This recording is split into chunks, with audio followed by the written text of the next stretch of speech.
মঞ্চে উপবিষ্ট আছেন সম্মানিত উলামায়ে কেরাম, মুরব্বিয়ানে আযম, সামনে উপবিষ্ট রয়েছেন এলাকার গণ্যমান্য ব্যক্তিবর্গ, আমার দিন দরদি প্রিয় দিনী ভাইয়েরা, পর্দার প্রকোষ্ঠে আবদ্ধ আমার সম্মানিত মা ও প্রিয় বোনেরা, যে যেখান থেকে শুনছেন সকলকেই আজকের আলোচনায় আমি স্বাগত জানাচ্ছি। পাশাপাশি মহান রব্বুল আলামিনের তৌফিক কামনা করছি, তিনি যেন আমাদেরকে দু চারটা কথা তাফসীরুল কোরআনুল মাহফিলের এই শিরোনামের ভিত্তিতে কোরআনুল কারীম থেকে দু চারটা কথা বলার আল্লাহ তাআলা যেন আমাদেরকে তৌফিক দান করেন, ভালোভাবে বলার, বোঝার এবং আমল করার তৌফিক দান করেন। সকলে বলি আমিন।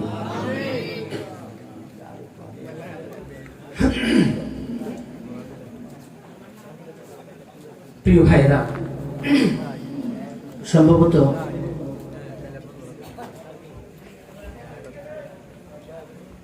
2017 সালের এই মাহফিলে আমি একবার এসেছিলাম। সেদিন যে বিষয়ে আমি আলোচনা করেছি, আমার আলোচনাটা আমি শেষ করতে পারি। সেদিন আমার আলোচনার শেষ প্রান্তে এসে আমি বলছিলাম, যদি নেক্সট টাইম এদিকে কোনো মাহফিলে আসি, তাহলে আমি এই আয়াতের বাকি অংশটুকু আলোচনা করব। সেই মানসিকতায়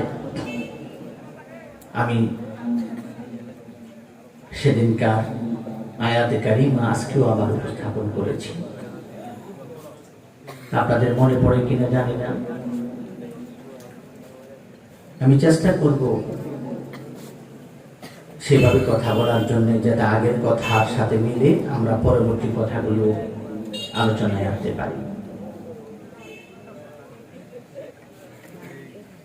আজকের এই মাহফিলে হাজির হওয়ার পর হৃদয় থেকে শূন্যতা অনুভব করছি, অত্যন্ত ব্যথা অনুভব করছি। যিনি আমাকে মাহফিলের দাওয়াত দিয়েছেন, মরহুম মাগফুর হাফেজ হযরত মাওলানা আব্দুল আজিজ রাহিমাহুল্লাহ, আমাকে দাওয়াত দিয়ে অত্যন্ত ব্যথায় বললেন যে, ভাই, বিগত বেশ কয়েক বছর যাবত এই মাহফিলের ইন্তজাম আমরা আর করতে পারিনি, তো গেল বছর হয়েছে কোন রকম আপনাকে আমরা দাওয়াত করিনি, এই বছর আপনি অবশ্যই আসবেন। এই জন্য তার শূন্যতা, তার অনুপস্থিতি আমাকে যথেষ্ট কাতর করেছে। আমিও তো হতে পারতাম তার সাথে পথের যাত্রী। আল্লাহ আমার হায়াত রেখেছেন, আপনার সামনে এসেছি। আসলে এই নোয়াখালী অঞ্চল আমার শৈশব থেকেই খুবই পরিচিত।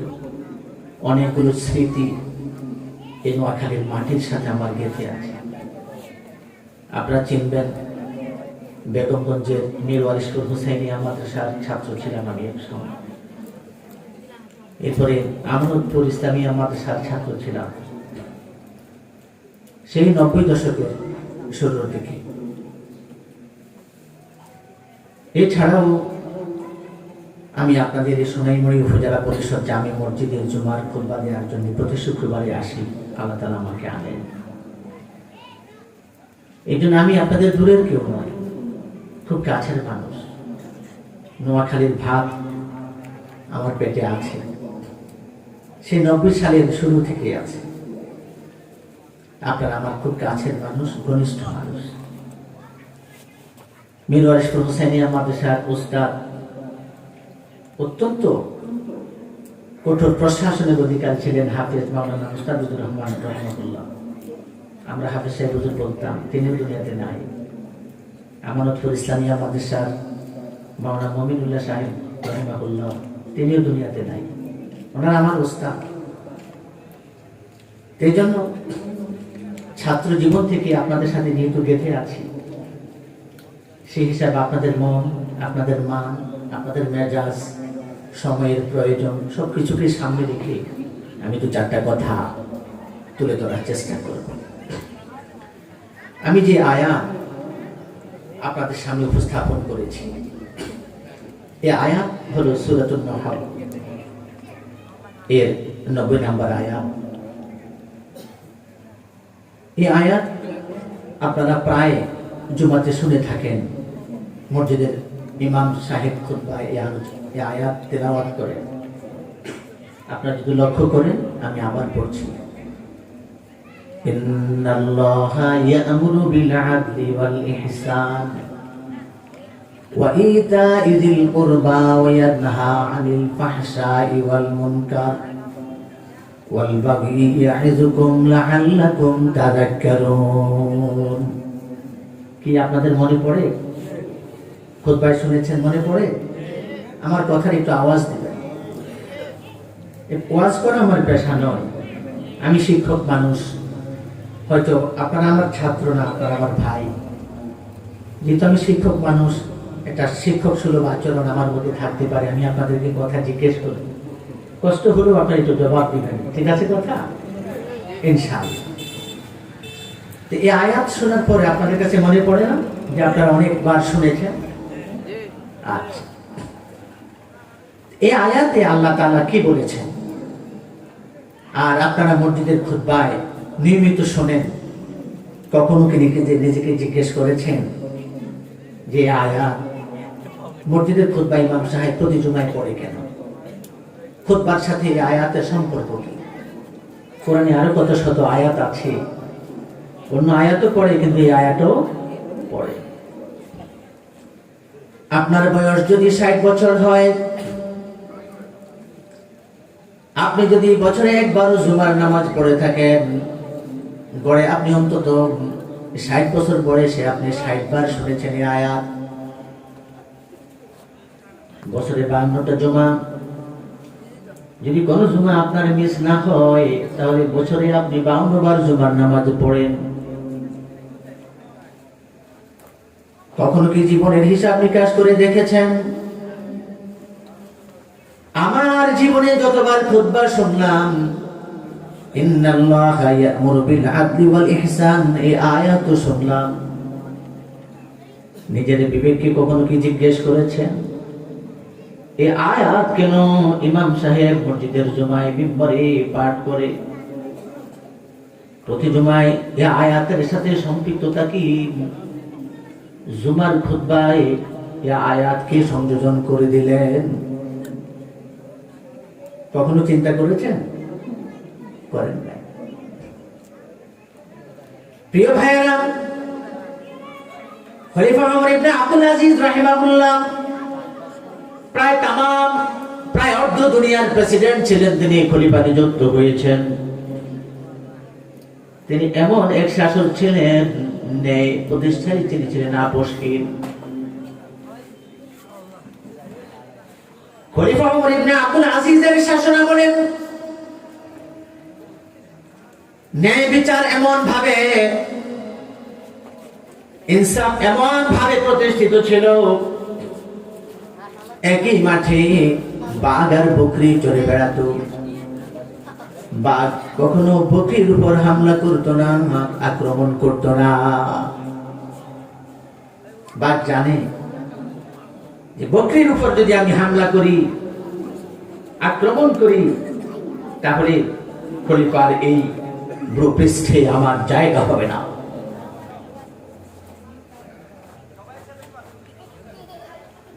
তিনি তার সুদক্ষ শাসন দিয়ে এমন একটা সমাজ আর রাষ্ট্র ব্যবস্থা প্রবর্তন করেছেন, যেখানে মানুষ নিজের ঘরের দরজা খুলে রাতে ঘুমাতো, চোর ডাকাতির কোনো ভয় ছিল না।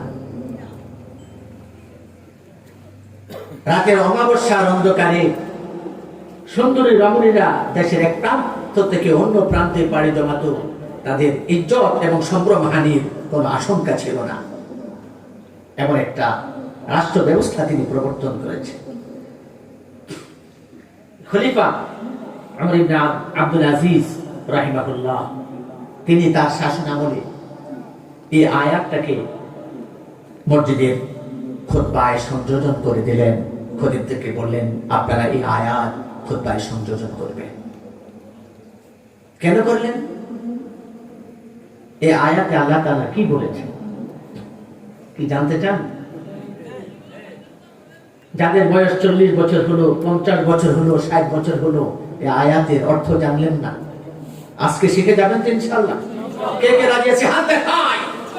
নারায়ে তাকবীর, আল্লাহু আকবার, নারায়ে তাকবীর, আল্লাহু আকবার। প্রিয় ভাইরা, এই আয়াতের সাথে খুব চিকন একটা ঘটনা আছে। উসমান ইবনে মাযউন রাদিয়াল্লাহু তাআলা, তিনি উসমান ইবনে আফফান না, উসমান ইবনে আফফান ছিলেন ইসলামের তৃতীয় খলিফা, রাসূলের জামাতা ছিলেন। আর এই আয়াতের সাথে যিনি সম্পৃক্ত, তিনি উসমান ইবনে মাযউন, তিনি ছিলেন একজন মুশরিক মানুষ। মাঝে মাঝে আল্লাহ রাসূলের কাছে আসতো, খোঁজ খবর নিত, কুশল বিনিময় করত, রাসূলের খুব কাছের প্রতিবেশী ছিল। একবার উসমান ইবনে মাযউন আল্লাহ রাসূলের কাছে আসলেন। আল্লাহ রাসূল তার ঘরের সামনে আঙ্গিনায় বসে আছেন। ঘরের সামনের আঙ্গিনাকে আপনারা কি বলেন নোয়াখালীর ভাষায়? উঠান। ভাই কথা বলেন না একটু, উঠান বলেন। আল্লাহ রাসূল তার ঘরের সামনের আঙ্গিনায় বসে আছেন। উসমান ইবনে মাযউন আল্লাহ রাসূলের কাছে আগমন করলেন, কুশল বিনিময় করলেন। উসমান দাঁড়িয়ে আছেন। আল্লাহ রাসূল তার দিকে তাকালেন, কি ব্যাপার উসমান দাঁড়িয়ে আছে, কেন? বসো। মুশরিক মানুষ মাঝে মাঝে রাসূলের কাছে আসে, আজকেও আসে। উসমান ইবনে মাযউন বসলেন। বসার পর আল্লাহ রাসূল আর কোনো কথা বলছেন না, চুপচাপ। উসমান ইবনে মাযউন লক্ষ্য করলেন আল্লাহ রাসূলের কপালে ঘাম জমে গেছে, রাসূলের চোখগুলো ছোট ছোট হয়ে আসছে। এমন একটা অবস্থা যেমন আল্লাহ রাসূল দুর্বল হয়ে পড়লেন, অসুস্থ হয়ে পড়লেন, এমন একটা চিত্র। উসমান ইবনে মাযউন কি করবেন খুঁজে পাচ্ছেন না, অবলোকন করলেন। এরপরে তিনি তাকালেন, আল্লাহ রাসূল আকাশের দিকে তাকালেন, কিছুক্ষণ এভাবে তাকিয়ে রইলেন। আল্লাহ রাসূল আবার জমিনের দিকে তাকালেন, এভাবে কিছুক্ষণ তাকিয়ে রইলেন। এরপর আল্লাহ রাসূল ডান দিকে ঘুরে বসলেন।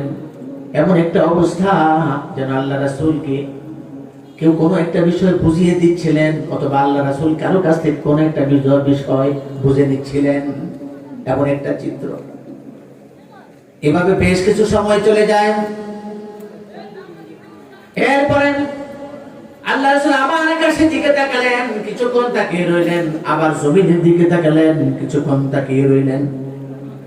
এরপরে আল্লাহ রাসূল উসমান ইবনে মাযউনের দিকে ঘুরে বসলেন, জিজ্ঞেস করলেন, উসমান তুমি কি কোনো কিছু লক্ষ্য করেছ? উসমান ইবনে মাযউন বলেন, হ্যাঁ লক্ষ্য করেছি। আল্লাহ রাসূল জানতে চাইলেন, তুমি কি লক্ষ্য করেছো? উসমান ইবনে মাযউন বর্ণনা দিলেন, আপনি আকাশের দিকে তাকালেন, অনেকক্ষণ তাকিয়েছিলেন, জমিনের দিকে তাকালেন, আবার অনেকক্ষণ তাকিয়ে রইলেন। আমি এমন একটা চিত্র দেখলাম, কেউ কোনো একটা বিষয় আপনাকে বুঝিয়ে দিচ্ছে, অথবা আপনি কারো কাছ থেকে কোনো একটা বিষয় বুঝিয়ে নিচ্ছিলেন। আল্লাহ রাসূল জিজ্ঞেস করলেন, উসমান তুমি এই চিত্র দেখে তোমার কি মনে হয়েছে? উসমান ইবনে মাযউন দাঁতহীন কণ্ঠে ঘোষণা করেন, আমি আপনার কাছে বিভিন্ন সময় আসি, কুশল বিনিময় করি, কথা বলি, আজকের মতো এই চিত্র আমি আর কখনো দেখি নাই। আমি মানুষের কাছে শুনেছি আপনি নাকি আল্লাহর নবী, আল্লাহর রাসূল, আপনার কাছে নাকি আল্লাহর পক্ষ থেকে ওহী আসে। আমার মন সাক্ষ্য দিচ্ছে এই মুহূর্তে আল্লাহ তাআলা আপনার কাছে ওহী নাযিল করেছে।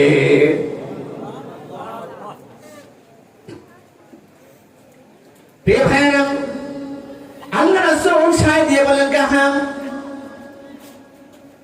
আল্লাহ তাআলা ওহী নাযিল করলেন হযরত জিবরিল আমিন আলাইহিস সালাতু ওয়াস সালাম ওহী নিয়ে আসলেন।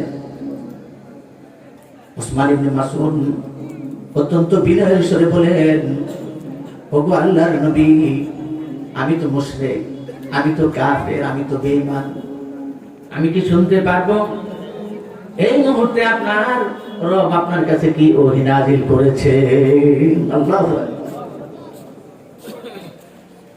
প্রিয় বন্ধুগণ, আল্লাহ রাসূল তিলাওয়াত করে শোনালেন উসমান ইবনে মাযউনকে, ইন্নাল্লাহা ইয়া'মুরু বিল আদলি ওয়াল ইহসান ওয়া ইতা'i যিল কুরবা ওয়া ইয়ানহা 'আনিল ফাহশা'i ওয়াল মুনকার ওয়াল বাগি ইয়া'iযুকুম লা'আল্লাকুম তাযাক্কারুন।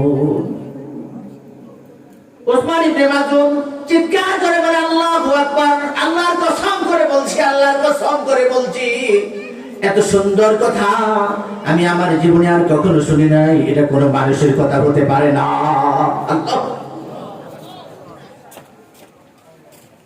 উসমান ইবনে মাযউন আল্লাহ রাসূলের কাছে আরজ করলেন, ইয়া রাসূলুল্লাহ, যদি বেয়াদবি মনে না করেন আপনি ততক্ষণ পর্যন্ত তেলাওয়াত করে শোনান যতক্ষণ পর্যন্ত উসমান ইবনে মাসউদের মুখস্থ হয়ে না যায়। আল্লাহ রাসূল কয়েকবার তেলাওয়াত করে শোনালেন। উসমান ইবনে মাসউদ মুখস্থ করে নিলেন। এরপরে উসমান ইবনে মাসউদ বলেন, ইয়া রাসূলুল্লাহ, ওগো আল্লাহর হাবিব, আমি আর কুফরির অন্ধকারে থাকতে চাই না, আমি আর মুশরিক থাকতে চাই না, আমাকে ইসলামের আলোয় আলোকিত করে নেন, আমাকে পড়ায়া দেন লা ইলাহা ইল্লাল্লাহু মুহাম্মাদুর রাসূলুল্লাহ।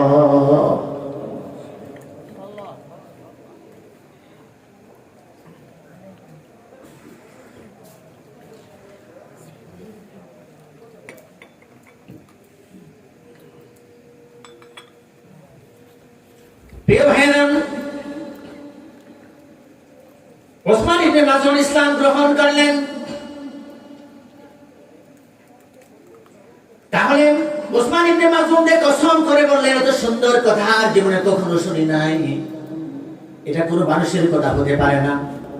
তাহলে এটা এখানে আল্লাহ তাআলা কি বলেছেন, এই সুন্দর কথাটা কি জানতে ইচ্ছে করে? জেনে নেবেন আজকে ইনশাআল্লাহ। এই কথাটার সাথে আরেকটা কথা সম্পৃক্ত।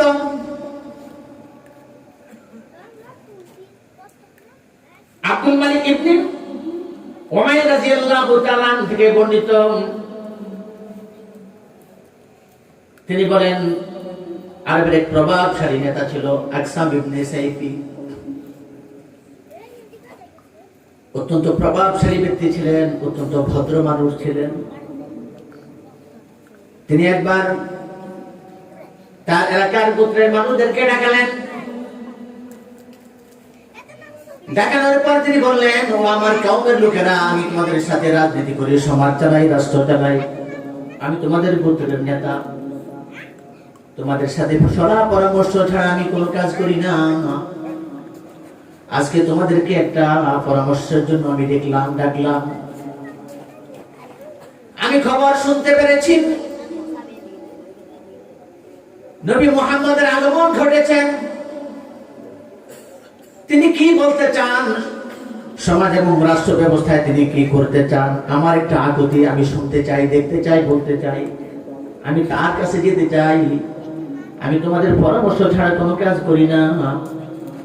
আজকেও তোমাদের রাজনৈতিক লিডার হিসেবে, তোমাদের গোত্রের নেতা হিসেবে আমি তোমাদের পরামর্শের বাইরে কোনো কিছু করব না। তবে আমার আকুতি, আমি নবী মুহাম্মদের কাছে যাব, তিনি কি বলতে চান আমি একটু শুনতে চাই। তখন তার কওমের লোকেরা তাকে নিষেধ করলেন, বললেন, ও আমাদের লোকেরা, ও আমাদের নেতা, আপনি আমাদের অত্যন্ত প্রভাবশালী নেতা,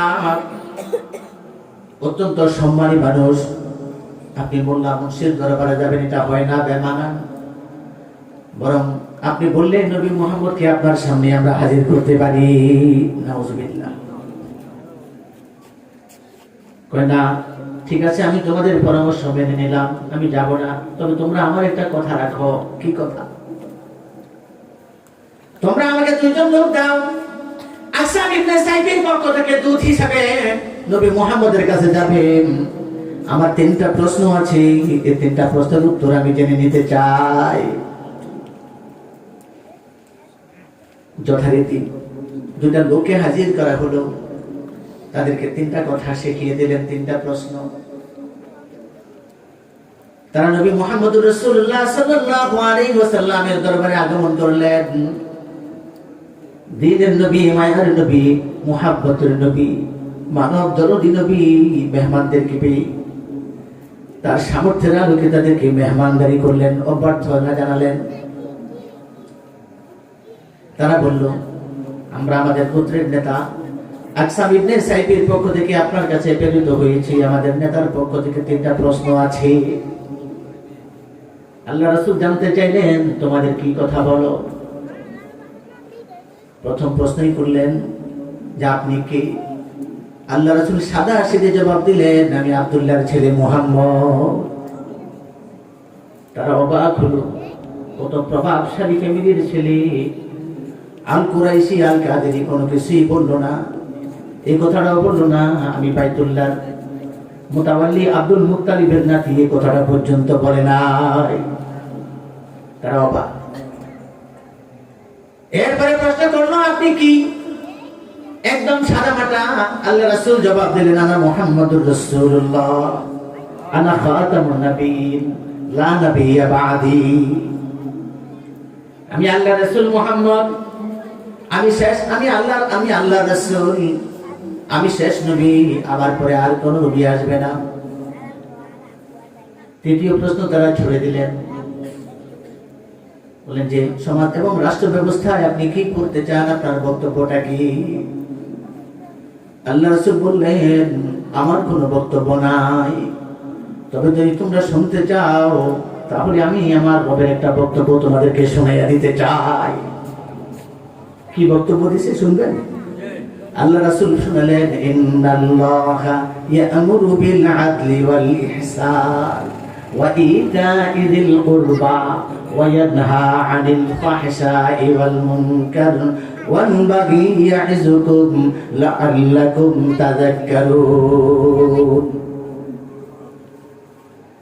এই দুইজন দূত চিৎকার করে বলে, আল্লাহর কসম করে বলছি, আল্লাহর কসম করে বলছি, এটা কোনো মানুষের কথা হতে পারে না। আমরা কখনো এত সুন্দর কথা আর কখনো শুনি নাই। ওগো মায়ার নবী, ওগো আল্লাহর নবী, যদি বেয়াদবি মনে না করেন, আমাদেরকে কয়েকবার তেলাওয়াত করে শোনান। আমাদের নেতা আকসাম ইবনে সাইফকে আমরা কথাটা শোনাতে চাই। আল্লাহ রাসূল তাদেরকে তেলাওয়াত করে শোনালেন। তারা তাদের নেতা তাদের গোত্রে ফিরে গেল। যাওয়ার পর আকসাম ইবনে সাইফকে ডেকে পাঠালেন তাদেরকে। কি ব্যাপার? অনেক গুরুত্বপূর্ণ কিছু তথ্য আছে। কইলে তাইলে থাকো, আমি একা শুনবো না, আমার গোত্রের সকল মানুষকে ডাকো। জনসভার আয়োজন করা হলো। 2জন দূত বর্ণনা দিলেন। প্রথম কথা হলো, আমরা আপনাকে না পাঠিয়ে বিশাল ভুল করেছি, আপনার যাওয়া উচিত ছিল, এটা আমাদের ভুল হয়েছে। দ্বিতীয় কথা হলো, এমন একজন মানুষকে দেখলাম, আল্লাহ পৃথিবীতে এত সুন্দর মানুষ আর জীবনে কখনো দেখি নাই। এমন একজন মানুষকে দেখলাম, আল্লাহ পৃথিবীতে এত ভদ্র মানুষ, এত বিনম্র মানুষ আর কখনো দেখি নাই। আমরা আমাদের কওমের লোকদেরকে আহ্বান জানাবো, আমাদের কওমের লোকেরা যেন নবী মুহাম্মদুর রাসূলুল্লাহকে দেখতে যান। তারপর এত সুন্দর পরিবেশে, এত বিনয় এবং ভদ্রতার চাদরে মোড়ানো একটা মানুষ আমাদেরকে অত্যন্ত আতিথেয়তা আপ্যায়নে ভরে দিলেন। তার মেহমানদারির চিত্রটাই ছিল অন্যরকম। কোন জৌলুস ছিল না, আন্তরিকতার কোনো অভাব ছিল না। আমরা যে তার অপরিচিত মানুষ, আমাদের সাথে কথা বলতে তার একটু কোনো তিনি দ্বিধা করেন নাই। এরপরে কি আমরা যখন জিজ্ঞেস করলাম আপনি কে, তিনি বলতে পারতেন বাইতুল্লাহর মুতাওয়াল্লি আব্দুল মুত্তালিবের নাতি আমি, এই কথা তিনি বলেন নাই, বংশের কোনো গরিমা দেখান নাই। তিনি সাদা সিধে জবাব দিলেন আমি আব্দুল্লাহর ছেলে মুহাম্মদ। এত সুন্দর ভাবে জবাব দিলেন, এত সুন্দর মানুষ পৃথিবীতে আর কখনো দেখি নাই। ব্যাপারে কি আমরা যখন জিজ্ঞেস করলাম আপনি কি, তিনি আখিরি নবী, তিনি শ্রেষ্ঠ নবী, তার বাহাদুরির কোনো অভাব ছিল না। তিনি অত্যন্ত ভদ্র ভাষায়, অত্যন্ত বিনয়ের ভাষায় বললেন আনা মুহাম্মাদুর রাসূলুল্লাহ, আমি আল্লাহ রাসূল মুহাম্মদ, আনা খাতামুন নবিয়্যিন, আমি শেষ নবী, লা নবিয়্যা বাদি, আমার পরে আর কোন নবী আসবে না। এত সসম্মানের পোস্ট, এত মর্যাদাপূর্ণ পোস্ট, এত কিছুর অধিকারী তিনি, কিন্তু তার কথার মধ্যে কোনো জোর ছিল না। বিনয় আর ভদ্রতার চাদরে মোড়ানো একটা মানুষ। এরপরে যখন আমরা জিজ্ঞেস করলাম যে আপনি সমাজে রাষ্ট্র ব্যবস্থা আপনি কি চান, কি করতে চান, যেহেতু তিনি শ্রেষ্ঠ রাসূল, যেহেতু তিনি আখিরি নবী, উম্মতের বিশাল দায়িত্ব নিয়ে তিনি পৃথিবীতে এসেছেন, তার দায়িত্বের কথা তিনি ভিন্নভাবে তুলে ধরতে পারতেন। তার ক্ষমতাও কোনো কম নয়। আল্লাহ রাসূলের ক্ষমতা কতটুকু সেটা কখনো চিন্তা করেছেন? চিন্তা করেন নাই। তাহলে এক লাইন বলে ফেলি, কোরআনে বলা হয়েছে ওয়া আরসালনাকা ইল্লা রাহমাতুল লিল আলামিন, সমগ্র পৃথিবীর জন্য আল্লাহ রাসূলকে আল্লাহ তাআলা রহমত হিসেবে পাঠিয়েছেন। এর অর্থ কি? গোটা পৃথিবীবাসীর জন্য রহমতের নবী হিসাবে, রহমতের শিক্ষক হিসাবে, দয়াল নবী হিসাবে তিনি পাঠিয়েছেন। তাহলে তার পাওয়ারটা কতটুকু চিন্তা করেছেন? তার রিসালাতের পাওয়ারটাও এর চেয়ে কম নয়। আমরা যখন জানতে চাইলাম, তার কোনো বক্তব্য তিনি তুলে ধরলেন না। এমন একটা কথা তিনি জানালেন, তিনি বললেন আমার কোনো বক্তব্য নাই, আমার রবের পক্ষ থেকে তোমরা যেহেতু শুনতে চাও একটা বক্তব্য শুনে দেই। কি সেই বক্তব্য? দুজন দূত পাঠ করে শোনালেন ইন্নাল্লাহা ইয়া'মুরু বিল আদলি ওয়াল ইহসান ওয়া ইতা'i যিল কুরবা ওয়া ইয়ানহা আনিল ফাহশাই ওয়াল মুনকার ওয়াল বাগি ইয়া'iযুকুম লা'আল্লাকুম তাযাক্কারুন। আসহাব ইবনে সাইফি চিৎকার করে বলেন, ও আমার কওমের লোকেরা, আমাকে কি শোনালো তারা? আমি জীবনে এত সুন্দর কথা আর কখনো শুনি নাই। এটা আল্লাহর কসম করে বলছি, আল্লাহর কসম করে বলছি, যে আল্লাহর প্রতি আমি কখনো ঈমান আনি নাই, সে আল্লাহর কসম করে বলছি, এটা কোনো মানুষের কথা হতে পারে না। এত সুন্দর কথা আর কখনো শুনি নাই।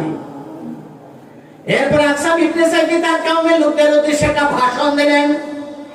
সংক্ষিপ্তভাবে বলছি, তিনি বললেন, ও আমার কওমের লোকেরা, আমি আজীবন তোমাদের সাথে সমাজ পরিচালনা করেছি, গোত্র পরিচালনা করেছি, আমি তোমাদের নেতা ছিলাম, আমি তোমাদের কথাই উঠছি, তোমাদের কথাই চলছি, তোমরা আমার কথাই চলছ, আমাকে নেতা মেনেছো।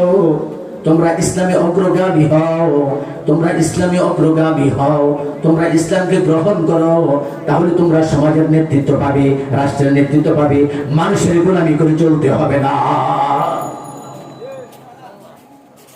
আমরা তো মনে করি ইসলামের কথা বললে আমাদের চাকরি চলে যায়, তাই না? আসহাব ইবনে সাইফি বলেন যে তোমরা ইসলামকে গ্রহণ করো, তাহলে মানুষের গোলামি করে তোমাদেরকে চলতে হবে না, তোমরা সমাজ এবং রাষ্ট্রের নেতৃত্ব দিতে পারবে। প্রিয় ভাইরা, আসুন এই আয়াতে রব্বুল আলামিন কি বলেছেন? হযরত আব্দুল্লাহ ইবনে মাসউদ রাদিয়াল্লাহু তাআলা বলেন, আল্লাহ তাআলা এই আয়াতে মানব জাতির জন্য একটা প্রেসক্রিপশন দিয়েছেন। কি দিয়েছেন? কথা বুঝেন না, তাইলে ওয়াজ ছেড়ে দিই, শেষ করি ওয়াজ। আপনারা আমার কথার জবাব দেন না, ঘুমাইছেন? লিল্লাহি তাকবীর। প্রিয় ভাইরা, হযরত কাতাদা রাদিয়াল্লাহু তাআলা বলেন, আল্লাহ তাআলা এই আয়াতটাকে চরিত্র গঠনের আয়াত হিসেবে দিয়েছেন।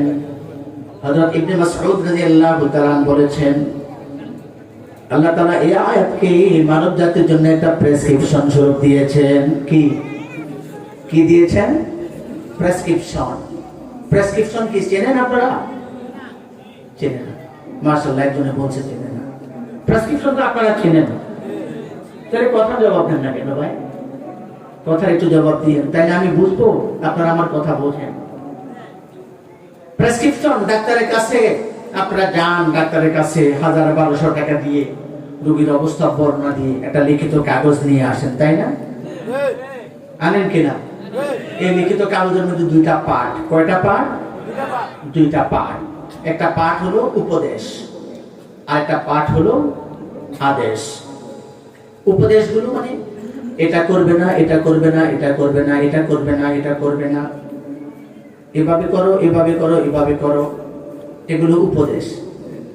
আর আরেক পাশে দিয়েছে প্রেসক্রিপশন, যে এই এই মেডিসিন এত বেলা খাবে, এতদিন খাবে, তাই না? প্রেসক্রিপশনের কয়টা পার্ট? তো কথা বলিয়েন, কয়টা পার্ট? দুইটা পার্ট।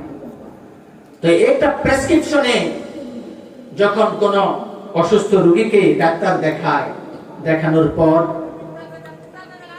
তখন ভালো বিশেষজ্ঞ ডাক্তারকে দেখানোর পরে রোগীর অভিভাবকরাও মনে করে, যা হোক এতদিন পর একজন ভালো ডাক্তার দেখালাম, আশা করি প্রেসক্রিপশনের আরো কি যদি ওষুধ খায়, রোগীর যদি হায়াত থাকে, আশা করি সুস্থ হয়ে উঠবে, মনে করে না? মনে করে। তবে এটা নিশ্চিত নয়, তারা আশাবাদী হয়। কিন্তু রব্বুল আলামিন এই আয়াতের মধ্যে যে প্রেসক্রিপশন দিয়েছেন, এই প্রেসক্রিপশনে এখানেও দুইটা পার্ট। কয়টা পার্ট? দুইটা পার্ট। বলা যায় উন্নত মানব সম্পদ গঠনের জন্য, উন্নত নাগরিক তৈরি করার জন্য, উন্নত মানুষ তৈরি করার জন্য রব্বুল আলামিন এই আয়াতের মধ্যে, এই প্রেসক্রিপশনের মধ্যে তিনটা আদেশ দিয়েছেন, তিনটা নিষেধ করেছেন। কয়টা আদেশ, কয়টা নিষেধ? তিনটা। এই জন্য তাফসীরের কিতাবে লেখে যে মানব জাতির উন্নত মানব সম্পদ তৈরি করার জন্য রব্বুল আলামিন এই আয়াতের মধ্যে একটা প্রেসক্রিপশন দিয়েছেন। এই জন্য এটাকে বলেছি প্রেসক্রিপশন। তাহলে আসেন, মানব জীবনকে পরিচালনা করার জন্য, মানব দেহের রোগ সারানোর জন্য নয়, সুস্থ মানব সম্পদ তৈরি করার জন্য, সুস্থ সমাজ ব্যবস্থা তৈরি করার জন্য, সুস্থ রাষ্ট্র ব্যবস্থা তৈরি করার জন্য রব্বুল আলামিন একটা প্রেসক্রিপশন দিয়েছেন। এই প্রেসক্রিপশনের পার্ট কয়টা? দুইটা পার্ট। একদিকে তিনটা আদেশ, অন্যদিকে তিনটা নিষেধ। তাহলে এখন আমাদের জানার পালা, আদেশ তিনটা কি আর নিষেধ তিনটা কি। ঠিক আছে কথা? প্রিয় ভাইরা, আল্লাহ তাআলা বলেছেন যথাযথ, ইন্নাল্লাহা ইয়া'মুরু বিল আদল, ইন্নাল্লাহা ইয়া'মুরু বিল আদল ওয়াল ইহসান ওয়া ইতা'i যিল কুরবা। এটুকুর মধ্যে তিনটা আদেশ তিনি দিয়ে দিলেন। প্রথম আদেশ কি? নিশ্চয় আল্লাহ তাআলা তোমাদেরকে আদেশ দিচ্ছেন বিল আদল, তোমরা ইনসাফ করো। প্রথম আদেশ কি? ইনসাফ করো।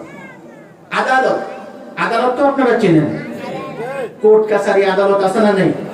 আছে। আদালত এটা আরবি শব্দ, শুধু আরবি শব্দ নয়, এটা কোরআনের শব্দ। বিল আদল, তিনটা আদেশের মধ্যে এক নম্বর আদেশ দিলেন যে তোমরা আদল করো, ইনসাফ করো। ইনসাফটা কি? এটা একটা বিষয়, এটা একটু আলোচনা সাপেক্ষ, সময় লাগবে, অনেক দীর্ঘ কথা, জানি না কতটুকু বলতে পারি। আমি চেষ্টা করব আপনাদেরকে সংক্ষিপ্ত ভাবে বলার জন্য। এরপরে বলা হয়েছে ওয়া ইতা'i যিল কুরবা, আর তোমরা আত্মীয় স্বজনের হক আদায় করো। আত্মীয় স্বজনের হক আদায় করো। এখন আত্মীয় স্বজনের হকটা কোন ধরনের, এটাও একটা বোঝার বিষয় আছে। কি শ্বশুর বাড়ির লোকজনের হক আদায় করা, তারাও তো আত্মীয়, নাকি নিজের বোন আছে, ভাই আছে, তাদের হক আমার উপরে আছে, সেটাও তো একটা হক। কি বলেন, কোনটার কথা? এটা একটা দেখার বিষয়। এরপরে বলা হয়েছে, দ্বিতীয় নম্বরে বলা হয়েছে ওয়াল ইহসান, তোমরা মানুষের প্রতি সদাচরণ করো, উত্তম আচরণ করো, মানুষের প্রতি দয়া করো, মানুষের প্রতি মায়া করো। এক নম্বর আদেশ কি? আদল, ইনসাফ করো। দুই নম্বর আদেশ হলো তোমরা মানুষের প্রতি দয়া করো, 3 নাম্বার হলো তোমরা আত্মীয় স্বজনের হক দিয়ে দাও। এটা হলো প্রথম পার্ট। দ্বিতীয় পার্টে পড়ে যাই, কি বলেন? ইনশাআল্লাহ আমরা এখানে একটু আলোচনা করতে চাই। আসুন, প্রথম আদেশ হলো যে তোমরা ইনসাফ করো। ইনসাফটা ওলামায়ে কেরাম এখানে আছেন আরবি নিসফুন শব্দ থেকে, নুন সাদ ফা। নিসফুন মানে হলো অর্ধেক। আপনারা অর্ধেক চেনেন? এই যারা কথা বলে না তারা চেনে না নাকি এমন? ইনসাফ নিসফুন মানে কি? অর্ধেক। অর্ধেক চেনেন তো? অর্ধেক মানে হলো এই বোতলে যতটুকু পানি আছে তার 3 ভাগের 1 ভাগকে বলে, তাই না? হ্যাঁ, সমান সমান মানে সমান 2 ভাগকে অর্ধেক বলে, তাই না? আচ্ছা আচ্ছা, তাইলে আমরা বুঝলাম নিসফুন মানে হলো সমান সমান। কি বলেন? নিসফুন মানে হলো সমান সমান, কোনো কম বেশি করা যাবে না। সহজ কথা আমরা বুঝাতে চাই।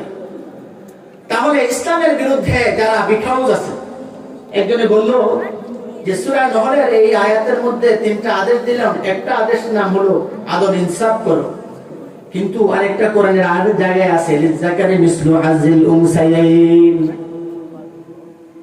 যে পিতা মাতার সম্পত্তি থেকে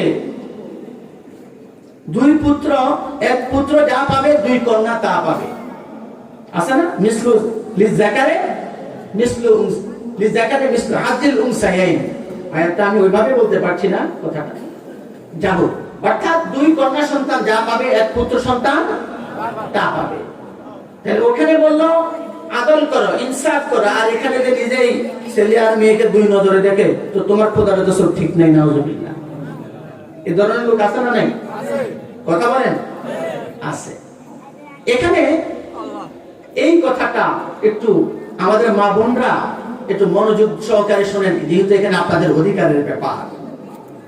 সবাই বলে যে নারীদেরকে শুধু ঠকায় ঠকায় ঠকায়, বলে না? এই জন্য আমি এই কথাটা একটু ব্যাখ্যা দিতে চাই। প্রিয় ভাইরা, আসুন, এই যে রব্বুল আলামিন তিনি মানব জাতিকে সৃষ্টি করেছেন, কার কি প্রয়োজন, কতটুকু প্রয়োজন, যিনি এই মানব জাতিকে সৃষ্টি করেছেন তিনি বেশি জানেন না মানুষ হিসেবে আমরা বেশি জানি? আল্লাহ বেশি জানেন। কার কতটুকু দরকার তিনি বেশি জানেন। তিনি জেনে শুনে বুঝে তার বান্দাদের অধিকারটা এইভাবে ভাগ করে দিয়েছেন যে 2 কন্যা সন্তান যা পাবে 1 পুত্র সন্তান তা পাবে। সুতরাং এখানে কোনো কেন বলার আর কোনো সুযোগ নাই। যেহেতু রব মানুষ সৃষ্টি করেছেন, আর মানুষের মধ্যে নারী আর পুরুষ 2টা পার্ট আছে, নারীর জন্য কি প্রয়োজন, পুরুষের জন্য কি প্রয়োজন, সবকিছু ঠিকঠাক তিনি ভালো বোঝেন। এই জন্য তিনি সম্পদের বন্টন এভাবে করে দিয়েছেন। এরপরও আমরা আমাদের মানবীয় দিক থেকে এটাকে আমরা একটু ব্যাখ্যা দিতে চাই। আসুন, কন্যা সন্তান জন্মের পর আল্লাহ রাসূল বলেছেন আল্লাহ যাকে ভালোবাসেন তাকে প্রথমে কন্যা সন্তান দেন। হাদিসের কথা না? তাইলে কন্যা সন্তান দুনিয়াতে আসলো, এই সংবাদ কন্যা সন্তানের ব্যাপারে আছে।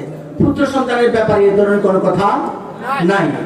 আসুন, দ্বিতীয় কথা হলো হাদিসের বর্ণনায় পাওয়া যায় আল্লাহ রাসূল বলছেন যে ব্যক্তি একটা কন্যা সন্তানকে সুন্দরভাবে জন্ম দিল, তাকে সুন্দরভাবে সুস্থভাবে বড় করলো, দিন শিক্ষা দিল এবং সঠিকভাবে পাত্রস্থ করলো, এই পিতামাতার জন্য জান্নাতে একটা বাসভবন।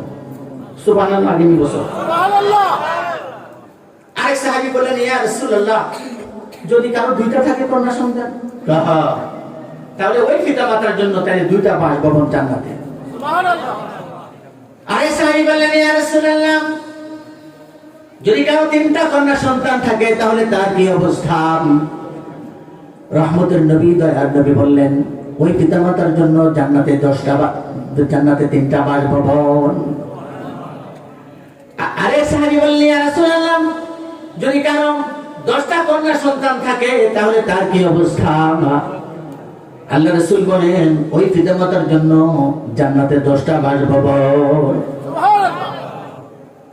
এই হলো কন্যা সন্তানের পিতা যারা, তাদের জন্য এই সমস্ত আয়োজন। আসুন, কন্যা সন্তান জন্মের পর থেকে বিয়ে না দেওয়া পর্যন্ত তার ভরণ পোষণ, শিক্ষা, চিকিৎসা, মৌলিক সমস্ত দায়িত্ব পূরণ করার দায়িত্ব কার? অভিভাবকের। কার? অভিভাবকের দায়িত্ব। তার পার্সোনাল কোনো খরচ নাই।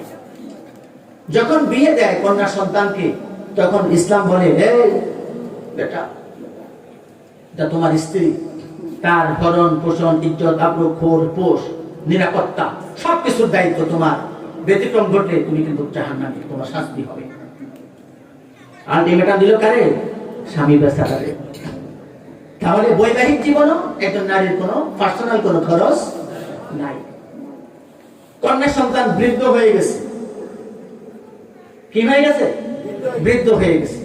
আল্লাহ তাআলা বলেন, ওয়াখফিজ লাহুমা জানাহাজ যুল্লি মিনার রাহমা, যে তোমরা পিতামাতার জন্য রহমতের ডানাকে অবনত করো, তাদের প্রতি দয়া দেখাও, তাদের সেবা দাও, চিকিৎসা দাও। ওয়াখফিজ ফেলে আমল, পিতামাতার সেবা করা সন্তানের জন্য ওয়াজিব, আল্লাহ তাআলার পক্ষ থেকে সেটা ওয়াজিব করে দেওয়া হয়েছে।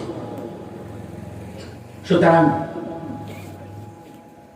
অসভ্য সমাজে যে সমস্ত সন্তানরা পিতামাতার খোঁজ খবর নেয় না, ভরণ পোষণ দেয় না, চিকিৎসা দেয় না, তারা 1000 বার চিৎকার করে যদি বলে আই লাভ ইউ মা বাবা, তাদের কপালে জান্নাত জুটবে না।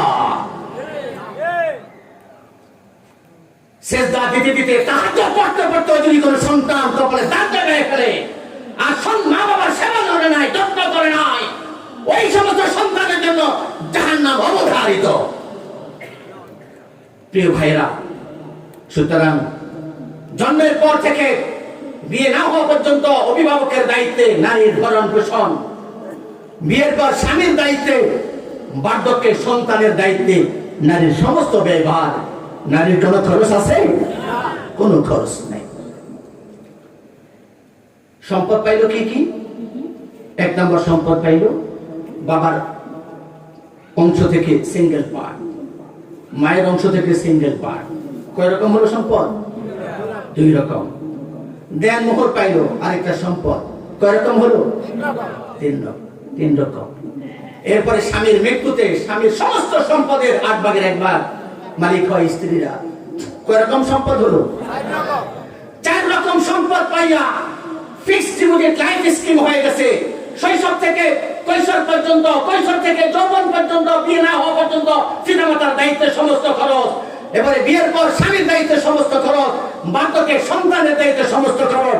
সম্পদ যা পাইছে সব শুধু জীবন বিমার মতো বাড়তেই আছে আর বাড়তেই আছে। খরচ আছে? খরচ নাই। আমাদের মা বোনদেরকে মিসগাইড করে।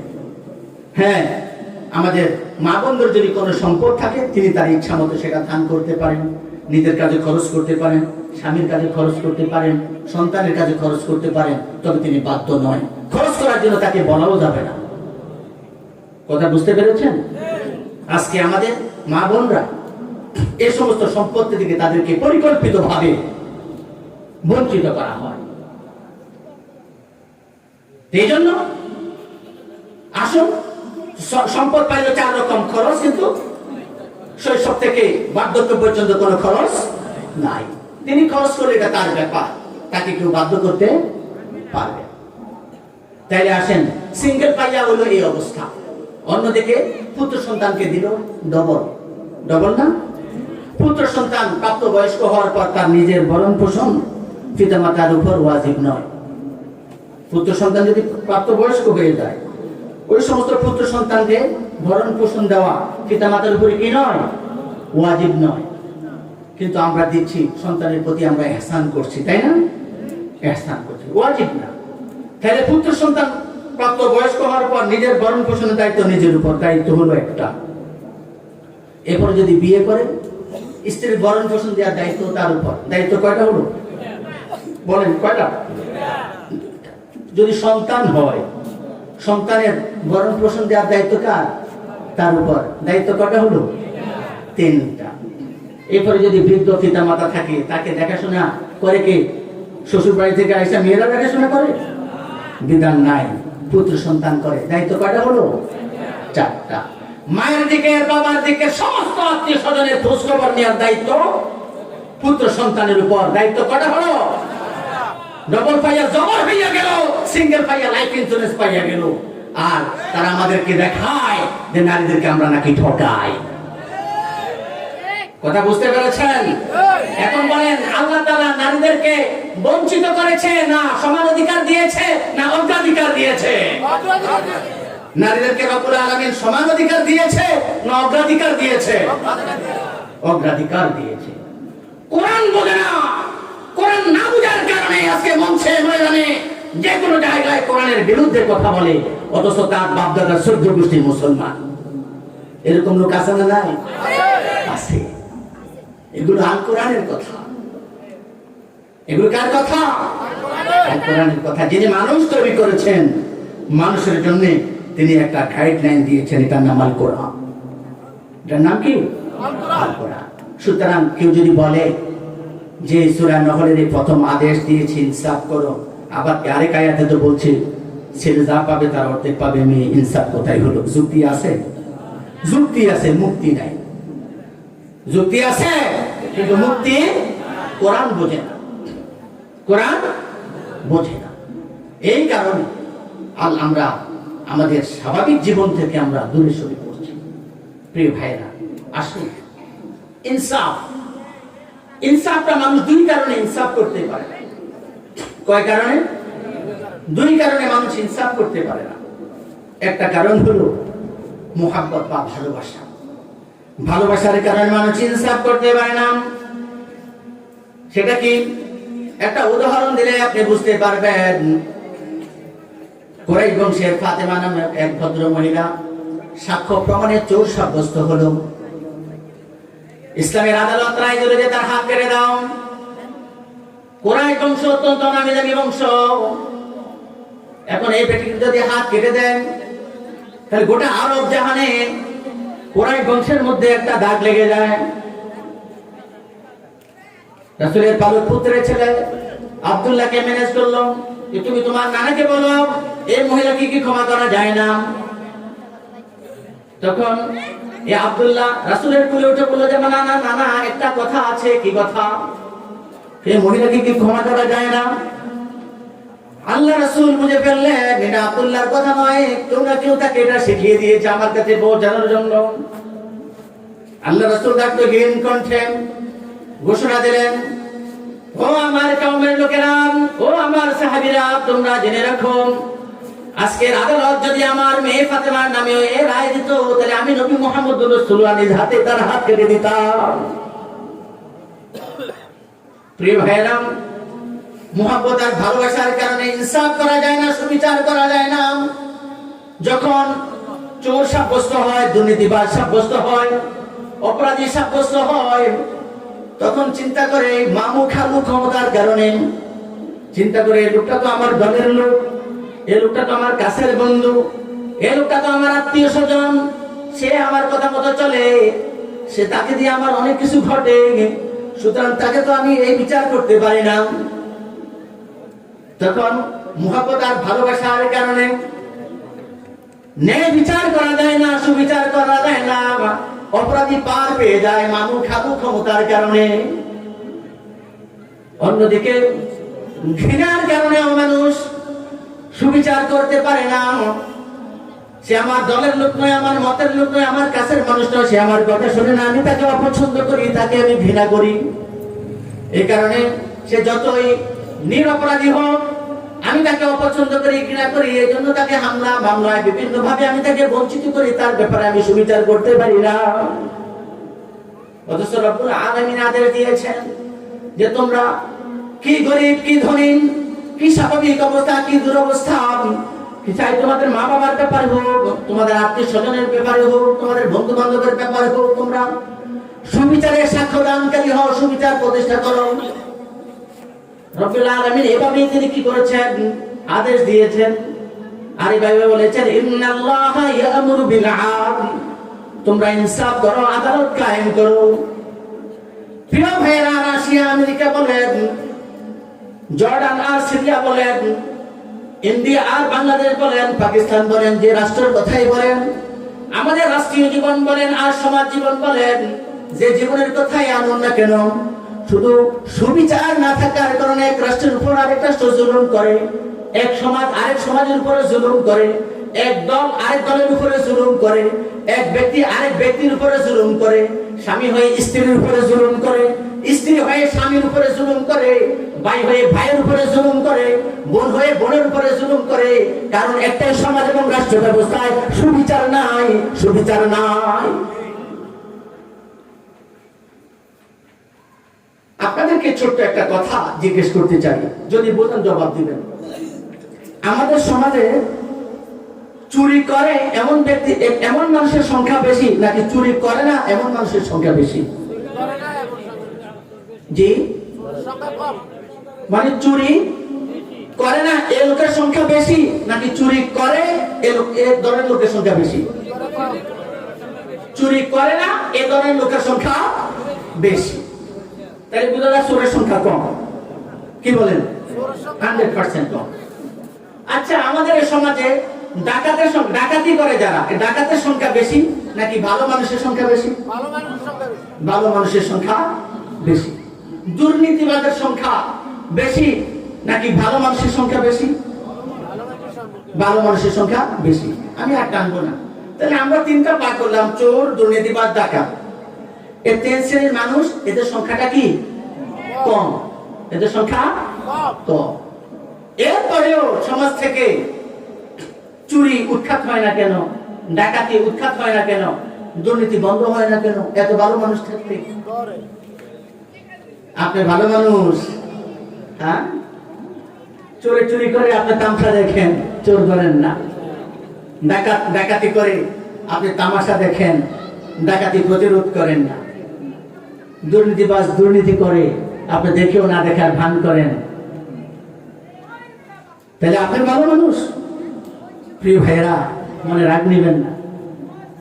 আমাদের সমাজে অপরাধীর সংখ্যা কম, কিন্তু অপরাধ দিন দিন বাড়ে। তার কারণ একটাই, অপরাধীর বিচার হয় না। আমাদের সমাজে দুর্নীতিবাদের সংখ্যা কম, কিন্তু দুর্নীতির মাত্রা বাড়ে। কারণ একটাই, দুর্নীতিবাজের বিচার হয় না। আমাদের সমাজে ডাকাতের সংখ্যা অল্প কয়েকজন, কিন্তু ডাকাতি দিন দিন বাড়ে। তার কারণ একটাই, ডাকাতের বিচার হয় না। এই জন্য রব্বুল আলামিন বলেছেন, ইন্নাল্লাহা ইয়া'মুরু বিল আদল, তোমরা সুবিচার করো। টাকা খেয়ে মামলা কিনবা না, টাকা খেয়ে বিচারক বিবেক তোমরা বিক্রি করবা না, বরং ফয়সালা যেটা হয় সেটা রায় দিয়ে দাও, সেটাই কার্যকর করো। ইন্নাল্লাহা ইয়া'মুরু বিল আদল। এরপরে বলেন, আদালত কায়েম করবা, এক্ষেত্রে কোন রকমের নমনীয়তা প্রদর্শন করবা না। কি ধনী মানুষ নাকি গরিব মানুষ, কি বড় কর্মকর্তা না ছোট চৌকিদার, এটা দেখার টাইম নাই। এটা দেখার টাইম নাই। তোমরা সেভাবে কার্যকর করো। এরপরে বলছি, বলে ইহসান, মনে রাখবা এটা মানব সম্পদ। তোমাদের আচরণে, কথায়, কর্মে, সব দিক থেকে মানুষের প্রতি তোমরা দয়া করো, ইহসান করো। ইহসানের অনেক সংজ্ঞা আছে, শুধু একটা চিত্র বলবো। যেমন মনে করেন, আপনি একটা লোক রাখেন কাজ করার জন্য, তো সে সারাদিন কাজ করবে। তো চিন্তা করলেন যে লোকটা তো রোজাদার, সেখানে 8 ঘন্টা কাজ করতে আমি তাকে 800 টাকা বেতন দিতাম। ঠিক আছে, তাকে ডেকে বললেন যে তুমি 4 ঘন্টা কাজ করো, তুমি যেহেতু রোজাদার, আমি তোমার কাজটা হালকা করে দিলাম, তুমি বেতন 800 টাকাই পাবা। এটার নাম ইহসান। এটার নাম ইহসান। দেখবেন কিছু বৃদ্ধ রিক্সা ড্রাইভার আছে, তাদের রিক্সা অনেকে উঠতে চায় না, যে লোক তো চাপতে পারবে না, সময় লাগাবে বেশি, আছে না? আছে। তা আপনি উঠবেন এবং 50 টাকার ভাড়া তাকে 100 টাকা দিবেন, এবং যা চাচা কাকা দাদা আপনি যান। তা আপনি যেহেতু তাকে এমনি দান করতে পারতেছেন না, আপনার এবিলিটি কম, কিন্তু আপনি তার রিক্সায় চড়বেন এবং তাকে 10 টাকা ভাড়া 30 টাকা দিবেন, বলে আমার জন্য দোয়া করি। এটা তার প্রতি আপনি ইহসান করি। কারো কাজ, কর্মচারীর কাজকে হালকা করে দেওয়াটাও ইহসান। মানুষের সাথে সুন্দর আচরণ করা, এটাও কি ইহসান। আজকে অল্পতে একটু ব্যস্ত হলেই তেড়ে বেড়ে গিয়ে আমরা মানুষকে মারতে যাই, গায়ে হাত তুলি, এটা কি ঠিক? ঠিক না। একটা মানুষ, আপনাকে যদি কেউ একটা ছড় মারে, তখন আপনার সম্মান কি বাড়বে? তাহলে আপনি কি কারণে আরেকজন মানুষের গায়ে হাত তুলতে যান? আপনাকে কতটা কে শেখালো? বোঝা যায় আপনার মধ্যে সভ্যতার অভাব আছে। প্রিয় ভাইরা, দোষ আর গুণ যার আছে তার নাম মানুষ। বলেন, দোষ আর গুণ যার আছে তার নাম মানুষ। আপনিও মানুষ, আরেকজন মানুষের সাথে সৎ ব্যবহার করুন। আপনার আচরণ বলে দেবে আপনি কতটুকু ভালো মানুষ। একটা মানুষ আপনাকে কষ্ট দেওয়ার পরেও যদি আপনার কাছে সে ভালো আচরণ পায়, সে চিন্তা করবে, আল্লাহ এরকম ক্ষতি করলাম লোকটার, এত কষ্ট দিলাম, এরপরও সে আমাদেরকে হাসি দিয়ে কথা বলে। একদিন, 2 দিন, 3 দিন, হায়াত শেষ হয়ে যাবে, কথাটা থেকে যাবে, কাজটা থেকে যাবে, শেষ পর্যন্ত আপনার মুরিদ হয়ে যাবে লোকটা। কত কষ্ট দিবে আপনি, কত কষ্ট দিবে। প্রিয় ভাইরা, ওয়াল ইহসান, আল্লাহ তাআলা বলেছেন তোমরা ইহসান করো মানুষের প্রতি, মানুষের প্রতি দয়া করো। দয়া ছাড়া আপনি আর আমি, কোন মানুষ গর্তের পিপিলিকা পর্যন্ত কোন একটা প্রাণী আল্লাহর দয়া ছাড়া চলতে পারে না। চলতে পারে? আপনি রিক্সা করে অফিসে যাবেন, আপনি বিশাল একটা অফিসার, কর্মকর্তা, কি একটা ভাবসাব, তাই না? কিন্তু রিক্সা ড্রাইভারের সাথে আপনি খুব খারাপ বাজে ব্যবহার করেন। তা আপনার সুন্দর গায়ে এত ড্রেস আপ, কোট, স্যুট, টাই টুই অনেক কিছু লাগালেন, আপনি বুঝালেন আপনার পোশাকে আশাকে আপনি বড় কর্মকর্তা অফিসে, কিন্তু আপনি একজন রিক্সা ড্রাইভারের সাথে, গরিব মানুষের সাথে